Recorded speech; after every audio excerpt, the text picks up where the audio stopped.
too, Dr. Insanity. Abandoned car in the woods leads cops to killer's secret graveyard. What? Bro, this is one car. I'm not gonna tell y'all where, but this is one car in my area that I always see, and it's abandoned and it's like tore up, and I feel like there's like a body in there or something. Cause it's like, why hasn't it been told? Why hasn't it been told? I'm skeptical about that. But let's see what happens in this video. Let's watch. These officers just found an abandoned car in the middle of the forest. They don't know it yet, but in a few minutes, this very car will lead them to the most horrifying discovery of their lives. Hey, look at this. This looks like a grave.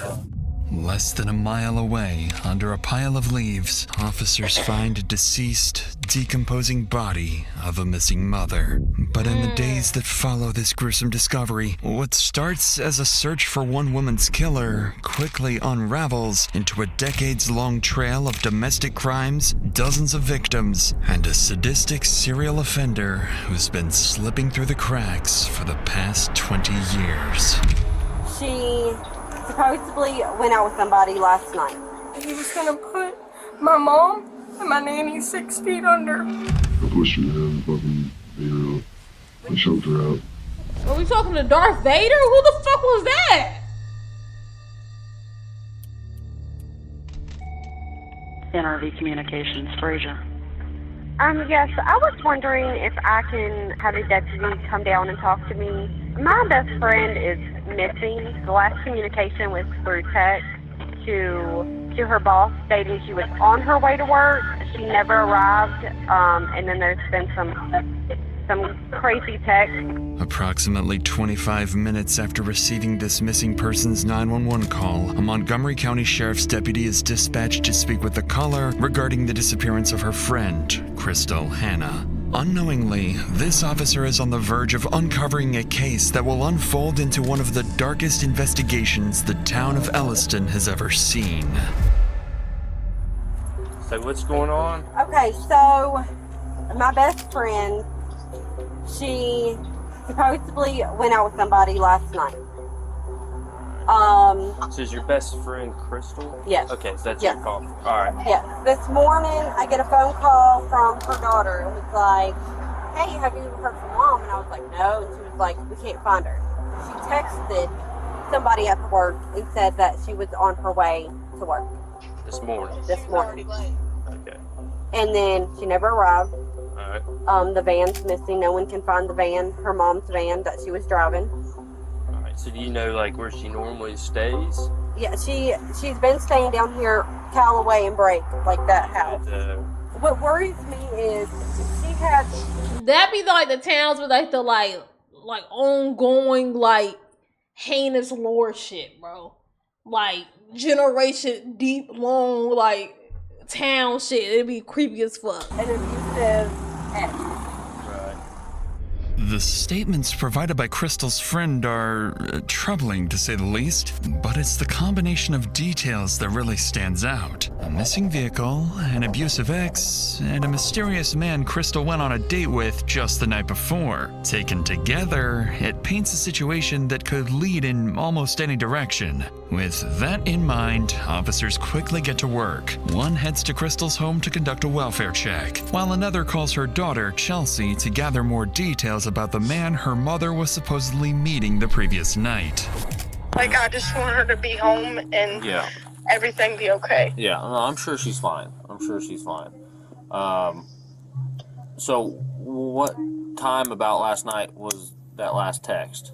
Okay, so about last night, she told me at 8:03, she said, love you, beautiful, and I said, love you, mom. She said, I'm probably going out, and then she told me where she would leave the key, and I said, with who? And she said, a guy named Matt. Don't say anything, because she didn't want me to let her ex know, because her ex is crazy, and she said, I may not have service. He lives on 12 o'clock knob.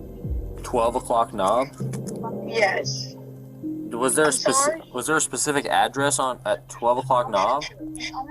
Okay, no. She actually said he lives on 12 o'clock knob. So on that road. What's his first and last name? His name is Matt, and I don't know if he goes by Matt or Matthew, but his name is Matt Thomas. And I would appreciate it, like, as soon as y'all find out something, and if you find her or find out anything about her, please call this number. Absolutely. Okay, will do. With Crystal's daughter questioned, officers are... I get it.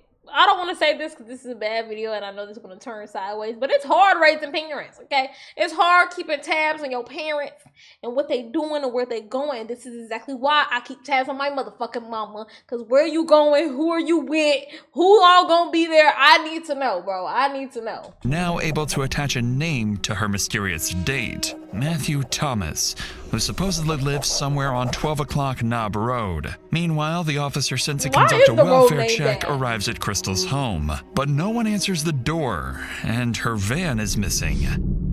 Detectives back at the station waste no time and begin calling more of Crystal's family and friends, trying to determine whether there's any chance she may have left voluntarily. That's when they learn that 44-year-old Crystal was somewhat naive, but also kind, trusting, and dependable, which makes the idea that she would suddenly vanish, leaving behind her daughter, 3 sons, and her grandchild without any notice feel extremely unlikely. On them damn kids. As the first day of Crystal's disappearance comes to an end, detectives know the first 24 hours are critical. So that night, they stay late, working to track down the man Crystal was supposedly meeting, Matthew Thomas. After digging through records and filtering through multiple people with the same name, they finally get a hold of the right one. But when he picks up the phone, the conversation takes a strange turn. Matthew confirms that he once did live on 12 o'clock Knob Road, but he says he moved out of the state a few years ago and now lives in North Carolina. Matthew also says he has no idea who Crystal Hannah is and claims he never spoke with her, let alone went on a date. Well, how the fuck she know about him and his old address? Unless it wasn't her texting. That means whoever had her was like talking to her daughter and shit like way before, so people wouldn't be suspicious. Damn. What the fuck? These statements leave detectives stunned. Their strongest lead is suddenly over 100 miles away and denying everything.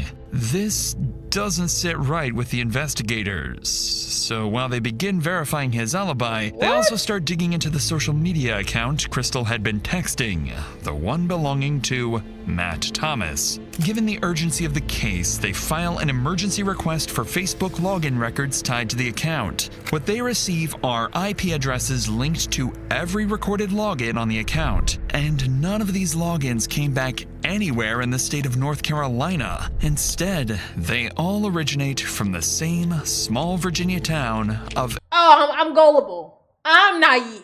I'm the naive, gullible one because I just believed him because he said North Carolina. And I said, well, it can't be him. And there was no second in my head that I was like, oh, he could have been lying. Okay. Elliston. With this discovery, detectives are left facing an interesting possibility. The man Crystal thought she was talking to may have never been Matthew Thomas at all. It may have been someone impersonating him. With that theory in mind, officers request Crystal's phone location data, and when it comes back, it starts to confirm exactly what they feared. Because the final ping from Crystal's phone comes in at 9:50 a.m. on a stretch of road called Peddler Road, just 3 miles away from the home of Crystal's ex-boyfriend, James Hunter Stollard.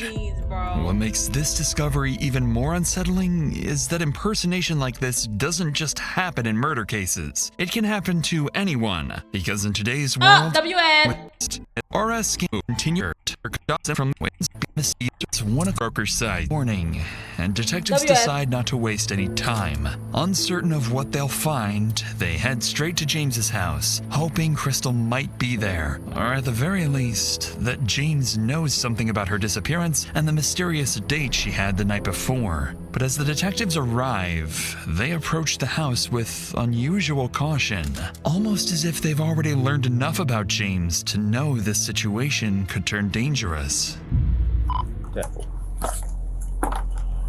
creepy ass fucking door.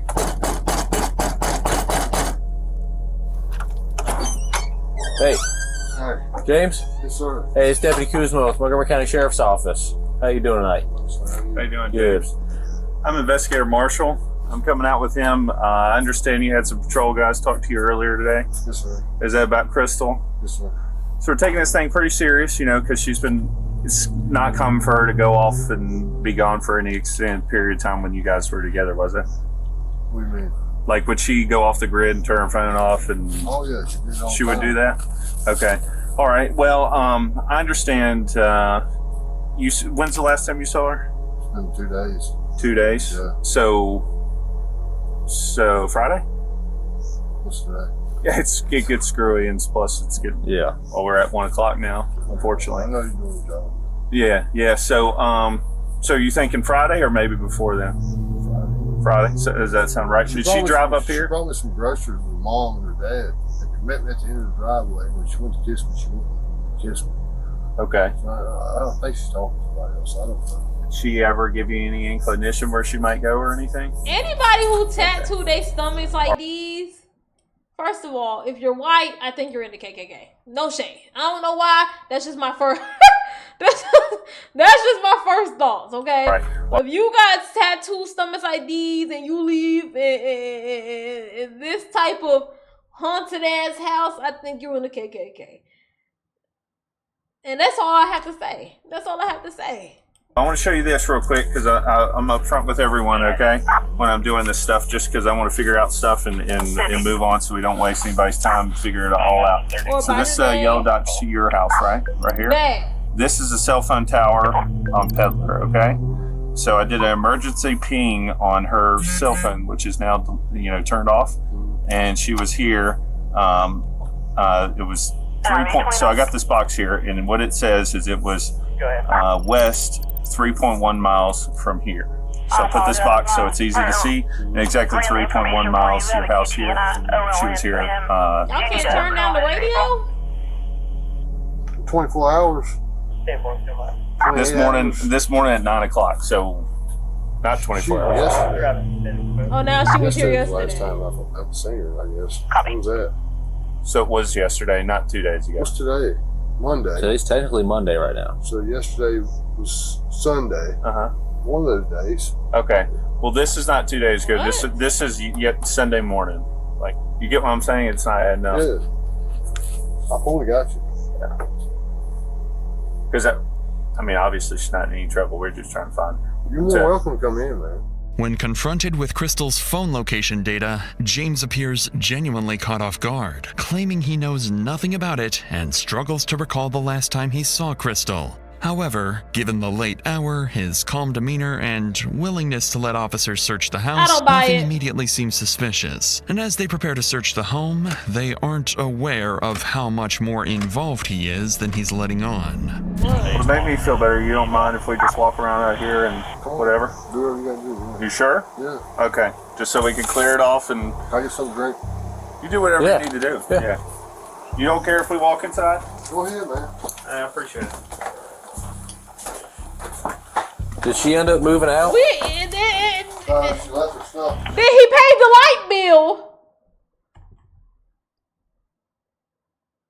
Did you just avoid the power company this month? Why ain't a single light on? Did she end up moving out? She left her stuff. She ain't moved yet. You cool if we turn these lights on? Yeah, go ahead, man. Thanks. Jesus!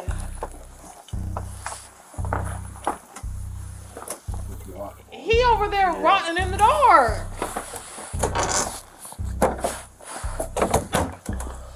But you mentioned she had some mental health stuff. Has she ever mentioned one to hurt herself for any reason or anything like that? I know. She Real quick. Calls me fucking. It's a I always lot. hurt myself all the time. has she slept here in the last week?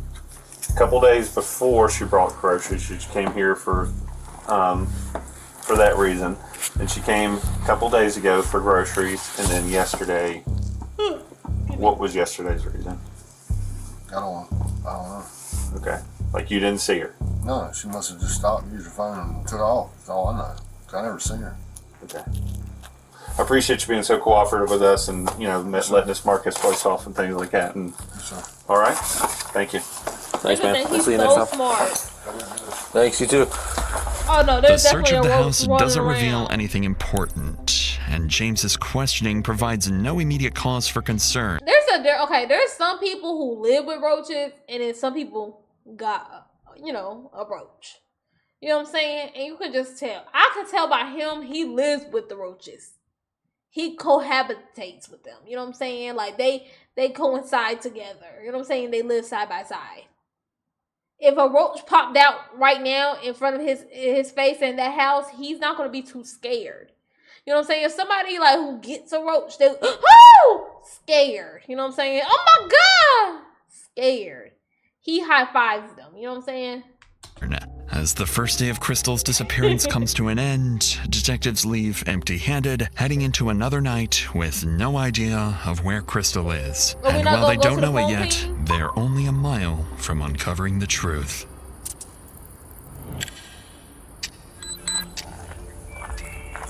My fault. This took a little minute. It's 5 a.m., and Officer Richard just arrived to investigate a call about an abandoned car found in the middle of the forest. At first glance, it doesn't seem unusual. Vehicles are often dumped in remote areas after being stolen or used in other crimes. But this time will be different, because they're about to find exactly where Crystal had been all this time. Is she in the car? So, I just ran the number plate, and it comes back to the missing woman from yesterday, Crystal Hannah. Let's not touch anything for now. We should call for backup. I just watched him touch the fuck Upon out running that the car. license plates of the car, officers realize this isn't just a simple case of an abandoned vehicle, because this very car belongs to no one else but to Crystal Hannah. Detectives and backup units are called in to secure the area and search for any sign of Crystal. They split into groups, looking for any indication of where she might have gone. That's when two officers notice blood stains on the leaves not far from the car, and just beside them, drag marks in the ground. Without hesitation, they follow them. Jesus Christ. Hey, look at this. Looks like a grave. The hell? 1050R, I think we found the missing woman. This looks like a f***ing grave. Just 100 yards from Crystal's car, officers stumble upon something deeply unsettling. A small steep made with leaves, with a rock and a couple of flowers set on top of it. A forensic team is called in immediately, and as they begin uncovering the leaves, they're prepared for the worst.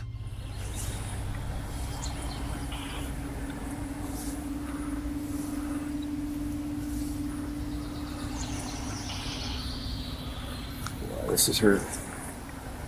God, looks like she's decomposing already. Excuse me. Officers discover Crystal's body. It shows early signs of decomposition, with mold beginning to form. And as the forensic team continues their work, the reason for her death becomes clear: blunt force trauma to the head and strangulation. And with that, the nature of the case drastically changes. This is now a homicide investigation. As officers and the forensic team continue securing the area, theories about Crystal's death begin to form. She was trusting and kind by nature, and with the possibility that she was catfished by someone impersonating Matt Thomas, investigators begin to suspect she may have been lured and killed. As officers work to collect evidence and secure the scene, a man arrives claiming to own the property where Crystal's body was discovered. At first, nothing seems out of the ordinary, but in reality, this man already knows the person responsible for Crystal's death. He just doesn't know it yet. How you know? Hey, bud. 32 RV. Jackson. Somebody out here with me. Yeah, it's my property. It's your property? Yeah. Okay, so it's an active crime scene right now. What's it mean? So I can't give any information right now. I can call a lieutenant from investigating out here to talk to. I need to talk to somebody. I need to find out what's going on. Okay. Yeah, if you will, just stand up here with me. Okay, no problem. And what'd you say your name was, sir? My name's Skip Jackson. Deputy Wills. Nice to meet you, sir. Nice meeting you, sir. Appreciate everything you guys do. Yes, sir. The initial conversation with the property owner doesn't raise any suspicions, but unknowingly, He did it. detectives have just spoken to James's stepfather. This will soon give James an unexpected advantage, allowing him to adjust the way detectives see his involvement in Crystal's murder. But before any of that happens, the news about the dreadful discovery I don't wanna reaches cry. Crystal's family. Even so, investigators still need to speak with Crystal's daughter and anyone who might have insight into who could want Crystal dead. So they arrange an interview with Crystal's devastated family, where they will soon learn of the threats Crystal and her family have been receiving for months. So, my name's Jeff. I'm an investigator. I've been working with Investigator Marshall. I talked to you last night. Yeah. So, I know you got a lot going on right now. I know you're incredibly upset and feel a big loss.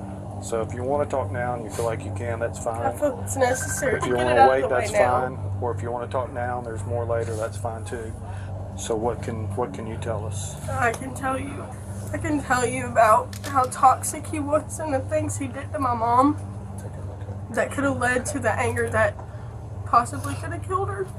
Okay. What type of things did you see? Did you know? There was multiple occasions, but he tried to play it off as like the good guy until I would leave.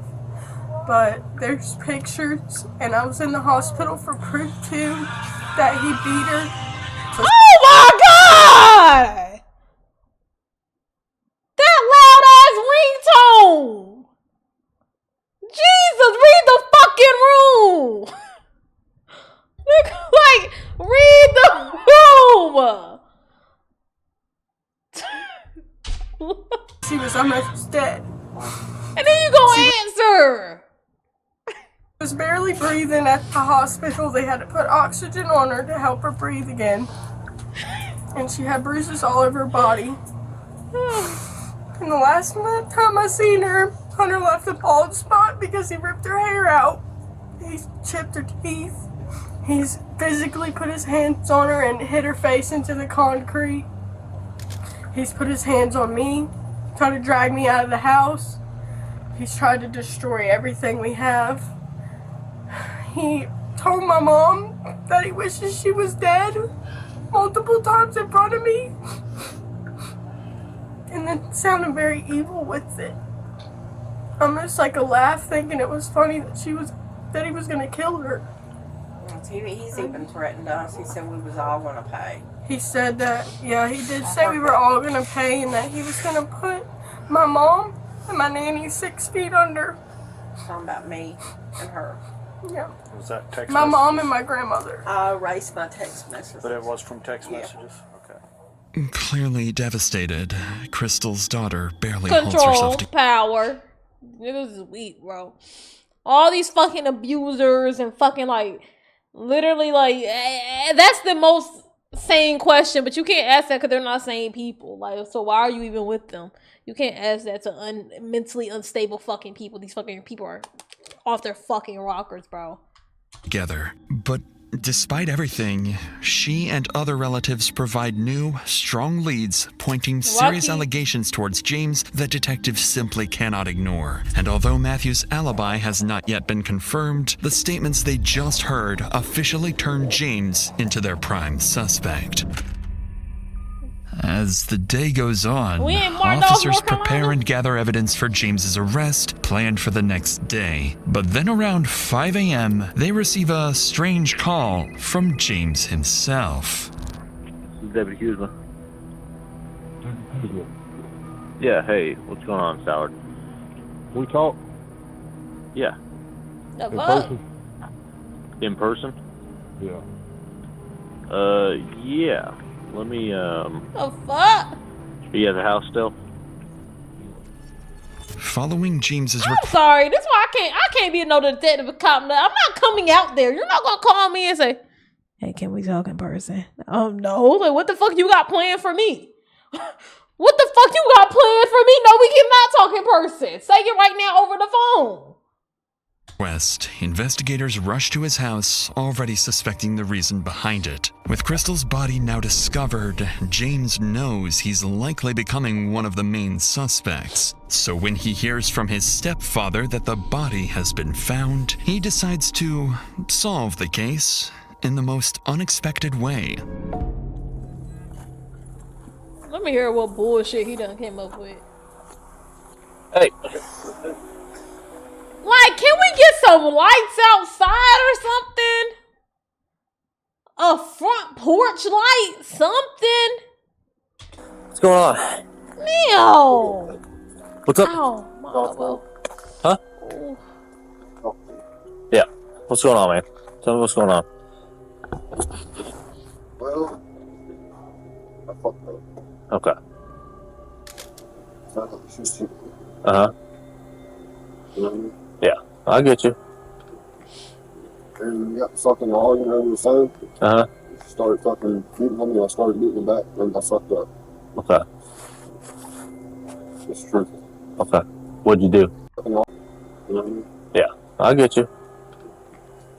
And we got fucking arguing over the phone. Uh-huh. She started over her phone. I thought he said we got into an argument on the phone and she started beating me. And I was like, your story already don't make sense. Because how y'all on the phone talking to each other, but somehow she reached through the phone and punched her ass, but he said over the phone. Started beating her back, and I fucked up. Okay. It's true. Okay. What'd you do? Yeah? That's alright. Just be honest with me. She was talking to 500 motherfuckers, dude. Uh-huh. Okay. I put a ring on her finger in January. Mm-hmm. I don't know. Okay. I couldn't get to her since Yep. I couldn't. Where's she at now? She's dead, man. Out of nowhere, James confesses to killing Crystal. Whatever detectives were expecting to hear, it Look, I promise you, please just find another bitch, bro. Like, oh my God. I get it. Emotions run high, loves run deep, relationships are serious. Stop playing with people's emotions if his story is true. But yeah, like I promise you can find somebody else. I'm not saying like everybody replaceable, but like, you know what I'm saying? It's always a new chapter in life. You know what I'm saying? Like, why is the next step always to kill somebody? I found out she was cheating on me, so you leave. Why is it gotta be death? Like, you know what I'm saying? Like, you know what I'm saying? Like, I never get it. I never will get it. probably wasn't an outright confession. Go be her and rot in that with the roaches for a year or something and step back outside when you're ready. Especially after he had successfully deceived them the day before. To investigators, it appears as if James's guilt and remorse have finally caught up to him, pushing him to confess to the murder. However, this will soon turn out to be a part of his new strategy, one meant to minimize the weight of his crime and gain empathy with a single goal: shifting blame and reducing his charges to the minimum, something investigators will soon discover he has managed to accomplish many times before.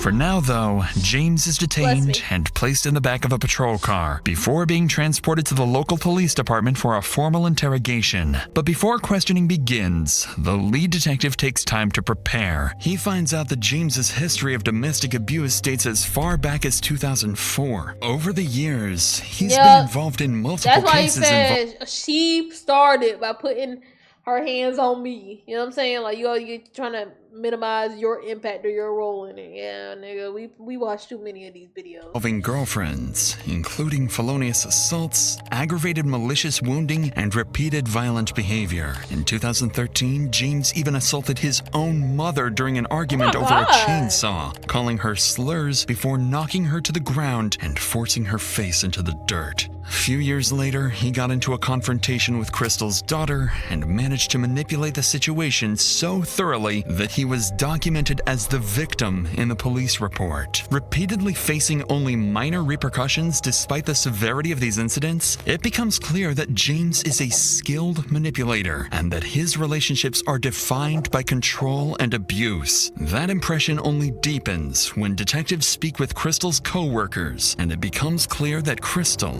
was no exception. By now, the detective understands exactly who he's dealing with. A highly manipulative, violent man with a documented history of abuse and a pattern of evading accountability.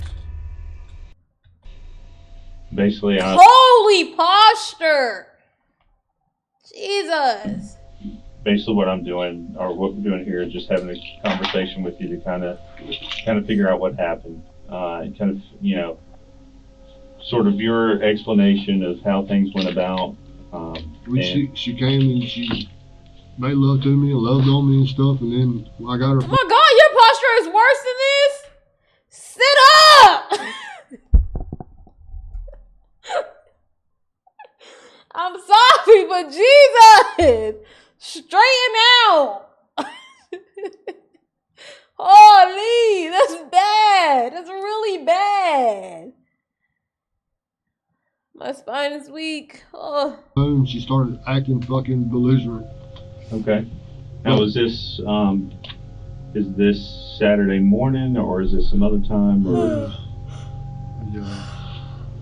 Okay. And she started acting fucking belligerent. And now give me the definition. I don't think you know, sir. I don't think you know. I got on her fucking messenger and she got fucking violent and shit. I got violent with her too, and then we fucking ended up hurting. I ended up hurting her. I need this detective to sit down. I didn't have any proof. She wouldn't tell me. Nobody tell me. And being with somebody for 10 years and finding out that they're messing around. I put a ring on her you. finger in January, and she left for 2 Oh my God, months. 10 years and she just got a fucking ring. I would have cheated on your ass too.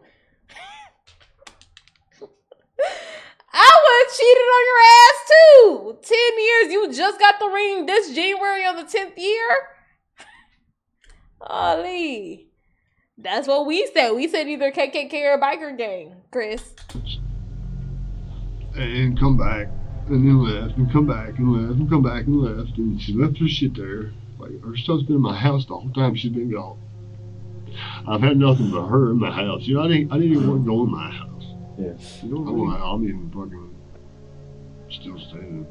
Is that why you were sitting in the dark? I fucking starved. I probably lost fucking 50 pounds. She fucking left. And the whole time she's just running around being a fucking whore. Oh my God. It's the worst fucking hurt I've ever had in my life, man. It's incredibly difficult. It's the worst fucking hurt I've ever had in my life. Because I loved her with everything I had in me. And it's like... Not a single tear. It's like I was loving the fucking floor or something. I don't understand it. I don't want nobody to love me that much. I don't want nobody to love me that much. I can put her name across the side of my fucking head. Just to get her to fucking... It's the worst fucking hurt in the world, man. What kind of relationship did y'all have most of the time? It was very toxic.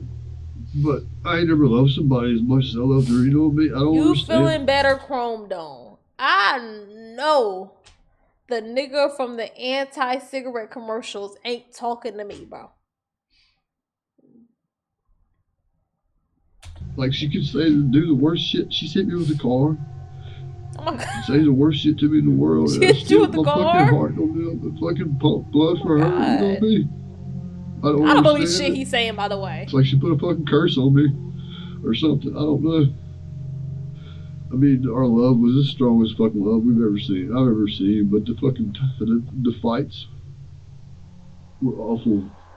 Just as detectives anticipated, James tries to cast himself as the victim, but unfortunately for him, detectives have already done their homework and know exactly who they're dealing with. So they stay calm and act understanding, because what matters most now is getting James to provide as many details as possible about the day of Crystal's death. However, while investigators prepared for more manipulation attempts, James is about to do the exact opposite. And we appreciate you being cooperative and going through it. So as that's going on, and you've referenced a few times of, you know, you said you hit her, right? Was that with an open hand, closed fist, with something? Okay. Do you have anything in your fist? No. Okay. Do you know if it was your right or left hand, or? Right. Okay. Yeah. After you hit her, she said she was. I don't know what she said. I was so fucking blind, dude. Okay. I'm trying. Hey, take your time. There was a lot of fucking. Her yelling like, "Give me my phone! Give me my phone! Give me my phone! Give me my phone!" I still had the phone when I hit her, and she still was acting fucking retarded. Like, trying to fucking come at me and all this other fucking shit. All she was worried about was the phone. She didn't want me to find what the fuck was on it. And it got fucking bad. I pushed her down and fucking beat her up. After you hit her the first time, pushed her down? Yeah. Would you say like tackled her or just grabbed her and threw her down? Threw her down. Okay. Then what happened next? Did you jump on top of her, or what happened next? I choked her out. Then what happened next? And then I moved her to where she was at. Okay. So, put flowers on her, covered her up. What'd you use to cover her up? Leaves and sticks, and try to put a rock on top of her, like a headstone or something. Okay. I didn't want to be totally disrespectful. Killed her? I did love her. Yeah. Like, what? It's so fucked up. She was my fucking world. And she took my world from me. And it's like she's running around with it. You killed her. Surprisingly, James drops his attempts to manipulate the facts and gives detectives a clear account of the murder. At first, it appears as if James has given up trying to escape justice, but that impression does not last, because James is about to try something that he thinks will buy him time and help him minimize the consequences of his actions. I got intermediate explosive disorder, and I got like 6 other fucking things that I don't take medicine for. Are those things diagnosed? Okay. Do you know what they are? You said intermediate. I'm sorry. Intermediate explosive disorder. I got bipolar, PTSD, ADHD, some other kind of fucking shit. I got diagnosed by a psychiatrist at the regional jail. So listen to this one. This is one of those kind of questions that some people would think are kind of silly. So, did you have any strange, unusual mental experiences around the time of this crime? And if you did, what were they? When did they begin? So have you ever heard or seen things that weren't really there?